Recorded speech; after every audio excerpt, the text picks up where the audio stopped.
પણ બીજી માલિક આપણે બીજી કંપની આ કંપની લેતા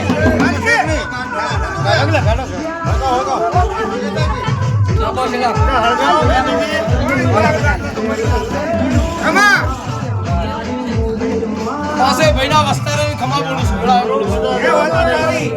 એ વાતું તે મારી કાળકાની મારી મેળણીની ઓળખાણ થઈ છે ખમા હા શું મળી તું ધારી એવું પાર પડાયું હળગાવ બીજી અને ઠાકોર હજુ મારા દેવના થઈ મારા વેણને ગળતા નહીં તે ઠાકોર આ દીવાનું જી પડ્યું ખાઈ જાજો આવું વેળા હું મેળી કહું છું અને આ રૂપિયા પડ્યા ખાઈ જાજો પણ મારી કાળકાનો વેણ ના ખાતા હું વેળા હું વેળી બોલું છું લ્યા